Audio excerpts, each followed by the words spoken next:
Olá, bem-vindo aqui à nossa 12ª aula sobre um curso de iniciante na filosofia.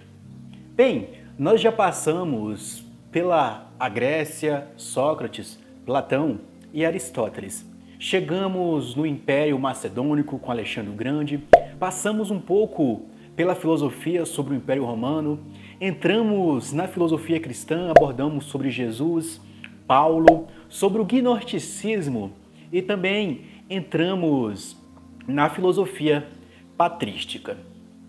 Você lembra lá, se você está acompanhando todas as aulas ou se você já é uma pessoa que estuda filosofia, você lembra como se deu a origem da palavra metafísica? Você se lembra? Recapitula aí, lá na aula de Aristóteles.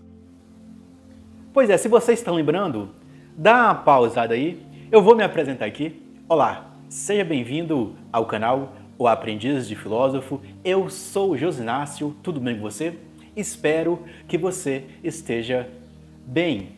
Se você é uma das pessoas que está acompanhando todas as aulas desde o começo, o meu abraço, muito obrigado por dar aquela força aqui.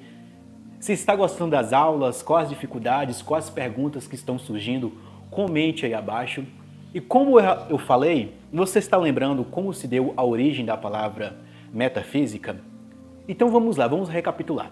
Lá por volta do século I, ou um século antes do nascimento de Jesus Cristo, houve um discípulo de Aristóteles que encontrou as obras de Aristóteles, reorganizou as obras de Aristóteles em tópicos e colocou 14 tópicos. Tinha livros sobre a física, aqui em geral, tinha livros sobre ética e moral, tinha livros sobre política e tinha livros abordando sobre o ser, o ente, a potência, o movimento, o tempo, o espaço, sobre as 4 causas metafísicas, sobre a causa material, a causa formal, a causa eficiente, a causa final. E Andrônico pegou essas coisas e organizou elas na seguinte questão, dizendo que eram coisas teóricas, e colocou tudo depois dos livros de física. Aí ficou os livros, aí ficou a origem da palavra metafísica, que quer dizer além ou depois da física, depois dos livros de física. Bem, durante a iniciação da filosofia cristã, os padres da igreja, como Tertuliano, Orígenes, Agostinho de Hipona, Santo Irineu, eles vão se apropriar da filosofia grega para fundamentar a doutrina cristã, que estava sob o ataque dos gnósticos, que eram filósofos e místicos, e estava também sob o ataque do maniqueísmo. O maniqueísmo, como eu já falei, afirmava que Deus tinha 2 naturezas, ou a realidade tinha 2 naturezas divinas que estavam lutando entre si, o bem e o mal. O gnosticismo falava que você tinha, pelo seu próprio esforço, se salvar. Seria que, sem o auxílio da graça, você poderia se salvar? Aí já era o gnosticismo. E isso ia contra a doutrina cristã. Então, os padres / teólogos começaram a usar da racionalização da filosofia grega para justificar a fé. Aí deu aquela origem da palavra apologética. Então, para você entender toda essa filosofia patrística, filosofia cristã, e também a filosofia escolástica, a qual nós vamos falar mais tarde, temos que, primeiramente, entender sobre filosofia e sobre a questão do ser. O que é o ser? O que é o ente? Então, a palavra metafísica, ela ganhou um corpo doutrinário, que metafísica ela vai ficar sobre o estudo dos deuses ou de Deus, que dentro da metafísica vai ser a questão do monismo, do panteísmo, do ilosoísmo, do ser, do ente, do ato, da potência, do acidente, da substância, do uno e do todo. Então, na metafísica é onde se busca organizar as ideias gerais sobre a realidade. Vamos de novo? Na metafísica é aonde se busca organizar as ideias gerais da realidade. Os ramos da metafísica vai ser ontologia, que é a metafísica geral, e dentro da metafísica vai ter uma palavra que é epistemologia, que a gente começa a perguntar qual é a origem do nosso conhecimento.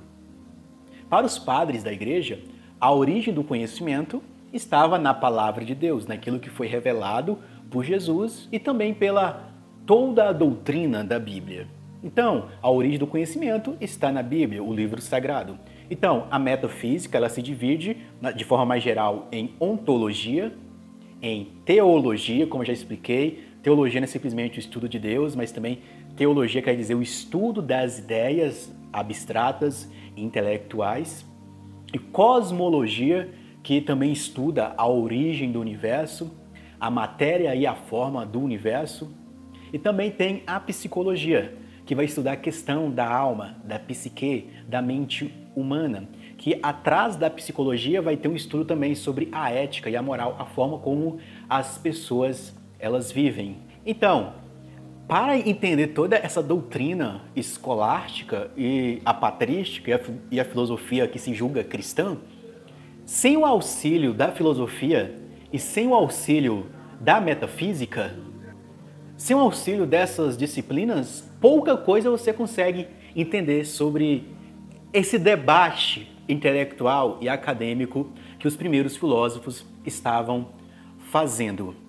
Olha só, uma coisa que eu encontrei sobre metafísica, que Platão ele não fala sobre metafísica, mas está no livro O Sofista de Platão, onde Platão ele aborda sobre aquela teoria das ideias, que isso aqui é uma coisa bem metafísica, que aborda o seguinte assim, na página 63, o verdadeiro uno, na sua rigorosa acepção, terá de ser absolutamente indivisível. O que for constituído de muitas partes não corresponderá a essa definição.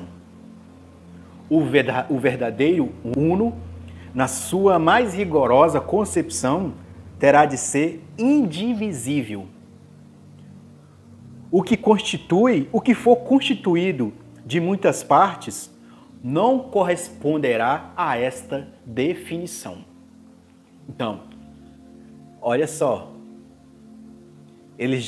se os filósofos, eles estavam estudando, os filósofos cristãos, se eles pegavam essa definição aqui, um pagão falando que era Platão, dizendo que o verdadeiro uno é indivisível, e o que foge disso não é uno, então já vai contra algumas doutrinas, como o panteísmo, em dizer que tudo aqui é Deus.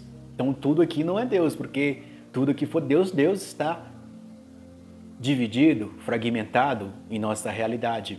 E também no estudo da metafísica, existem as evidências para você provar a existência de um Deus de forma racional.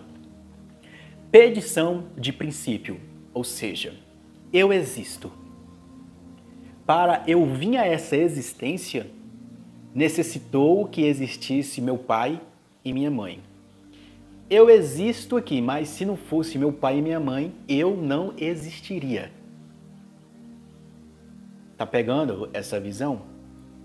E eu não participo na constituição do meu pai e minha mãe, mas meu pai e minha mãe participam na constituição desse ente, desse ser que existe aqui nessa realidade, que sou eu. Mas meu pai e minha mãe veio dos pais e das mães deles. Então, eles já é a mesma coisa do que eu. Eles vieram dos pais e das mães deles, que eles não contribuíram para a existência dos pais e das mães deles, mas eles existem pelo fato de existir um pai e a mãe deles. E pelo fato de existir os pais e as mães deles, eu também venho existir como consequência. Isso aqui, de forma metafísica, estamos estudando aquela questão de causa e efeito. Se você voltar isso até uma determinada busca filosófica, provavelmente você pode chegar na existência de um ser que existe e que ele existe por si mesmo e que necessariamente ele não necessita de você para existir. Aqui seria um ser imóvel, que existe por si mesmo e que deu origem para tudo que existe. Nessa racionalização, já seria, junto com Aristóteles e também com Platão, a premissa para você dizer de forma racional que pode existir um ser, um indivisível ou absoluto, que deu origem a toda essa existência aqui na Terra. Então, esse absoluto é o uno e essas coisas aqui nós somos os entes que geram atos, que geram ações e reações nesta realidade. Então, necessariamente, a metafísica mais pura, ela se preocupa com o ser que é necessário para a existência de tudo que existe.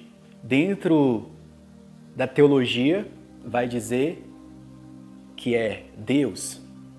Dentro da cosmologia, vai dizer que é o Big Bang. Dentro da psicologia, vai pautar sobre uma alma imaterial. Dentro da ontologia, vai trazer sobre a questão de um ser e suas categorias emanando deste ser.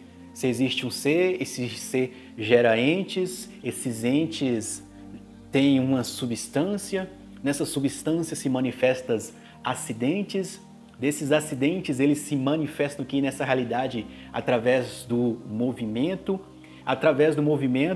essa coisa vai se atualizando em qualidade e em quantidade, como uma coisa se atualiza em qualidade. Exemplo, eu sou uma substância que possui acidentes, como cabelo grande, e possui qualidade em falar, em me comunicar, em estudar filosofia, em me autoconhecer. Isso é uma qualidade.